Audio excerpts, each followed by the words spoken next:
ሲፈልግ የፈለገውን ይበል እንጂ በአሁኑ ሰዓት እኔ ከአብይ የተሻለ መሪም አይታየኝም። እውነቴን ነው ማለት ጥራ ማመቱ ይመራን ነው ዛሬ የሚሻለው ነው። ልብ አድርግ። ባክ ቱ ስኩዌር ዋን የሚወስደን ሰው ቢያንስ ሞራላችንን በአንድነት ስሜት ውስጥ ይዞ ሰስቴን እንድናደርግ ሳይኮሎጂያችን ሰስቴን እንዲያደርግ የሚያደርገን መሪ እንፈልጋለን። ማን ነው በልና እኔን ጨፍነ ፈልግ እኔ እንጃ።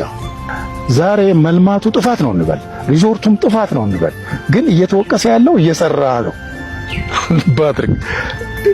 መጨረሻ ላይ ምን ይሆናል መሰል ይሆናል ሰዎች የተሰራውን ስራና ያልተሰራውን ነው ኮምፔር የሚያደርገው። ማንም ጤነኛ ሰው እኔ አሁን እንደዚህ ስናገር ሁሉ ልክ ለዚህ ያደላው ሊመስል ይችላል። ግን ምን አይ መስራትህ ጥሩ ስላልሆነ አትስራ ልበለው። ሰላም የኑሮ ውድነትን እንደው ረገብ እንዲል ማድረግ ታንጎ ደንሳ አታውቅም አይደል?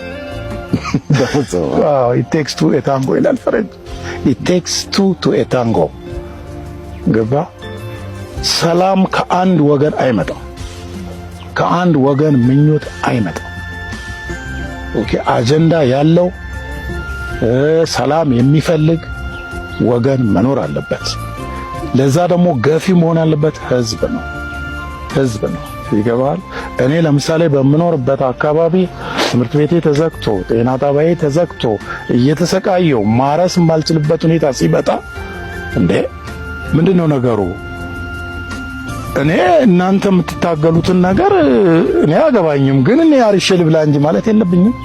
አቡነ ኤርምያስ ላሊበላ ላይ ምን እንዳሉ ሰምታል? እባካችሁ እናንተ ከተጣላችሁ የምትታገሉ ከሆነ ከገዳማቱ ራቅ ብላችሁ ህዝብ ዝም ብሎ ቁጭ ብሎ ከልማት ይልቅ ሰላም ይቀድማል ካለ የመወያያ መድረክ አዘጋጅንና ስለ ሰላም እንወያይ ብሎ ይጠይቅ። ይገባል። ጠመንጃ ያነሱትን ኃይሎች ምንድነው ያነሳችሁበት ጉዳይ ብሎ ጠይቆ ኑ በሰላማዊ መንገድ ተናገሩ፣ ብትሞቱ እኔ ጋራንቲ ሆናችኋለሁ ይበል ማለት ከቻለ ማለት ነው።